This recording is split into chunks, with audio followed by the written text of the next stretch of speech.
दुनिया की सबसे ऊंची छोटी माउंट एवरेस्ट साल दर साल और ऊंची होती जा रही है। इस पर्वत को तिब्बत में चोमोलुंगमा और नेपाली में सागरमाथा के नाम से जाना जाता है। माउंट एवरेस्ट आज से लगभग 5 करोड़ साल पहले तब बनना शुरू हुआ था जब भारतीय उपमहाद्वीप यूरेशियन टेक्टोनिक प्लेट से टकराया था। लेकिन अब विशेषज्ञों का कहना है कि इस एवरेस्ट की ऊंचाई और बढ़ती जा रही है। तो आइए इस वीडियो में जानते हैं कि क्यों बढ़ रही एवरेस्ट की ऊंचाई अभी तक कितनी बढ़ चुकी है और इसके पीछे मुख्य कारण क्या है।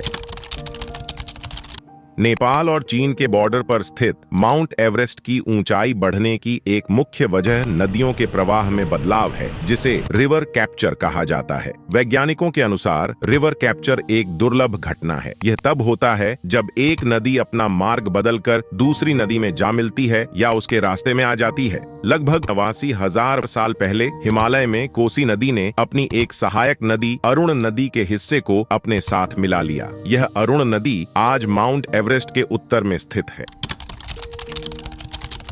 शोधकर्ताओं का कहना है कि जब दोनों नदियां आपस में मिल गईं, तो एवरेस्ट के पास नदी का कटाव बढ़ गया, जिससे भारी मात्रा में चट्टानें और मिट्टी बह गई। इससे अरुण नदी घाटी का निर्माण हुआ। ऊपर की ओर बहने वाली अरुण नदी समतल घाटी के साथ पूर्व की ओर बहती है। फिर यह अचानक दक्षिण की ओर मुड़कर कोसी नदी में मिल जाती है, जिससे इसकी ऊंचाई कम हो जाती है। नदियों की प्रणाली में यह बदलाव एवरेस्ट की अत्यधिक ऊंचाई के लिए जिम्मेदार है। उदाहरण के लिए, जब अरुण नदी कोसी नदी प्रणाली का हिस्सा बनी, तो दोनों में और अधिक कटाव होने लगा। पिछली कई सदी में अरुण नदी ने अपने किनारों से अरबों टन मिट्टी को बहा दिया, जिससे एक बड़ी घाटी बन गई। मिट्टी के कटाव से आसपास की जमीन ऊपर उठ गई, जिसे आइसोस्टेटिक रिबाउंड कहते हैं। जब कोई भारी चीज जैसे कि बर्फ का बड़ा टुकड़ा या घिसी हुई चट्टान पृथ्वी की पपड़ी से हटाई जाती है, तो उसके नीचे की जमीन धीरे धीरे प्रतिक्रिया में ऊपर उठती है। ठीक वैसे ही जैसे सामान उतारने पर नाव पानी में ऊपर उठती है। एक स्टडी के मुताबिक पिछले 89,000 वर्षों में माउंट एवरेस्ट की ऊंचाई 15 से 50 मीटर तक बढ़ी है। स्टडी में कहा गया है कि माउंट एवरेस्ट की ऊंचाई बढ़ने की प्रक्रिया अभी भी जारी है। हर साल एवरेस्ट की ऊंचाई लगभग 2 मिलीमीटर बढ़ रही है।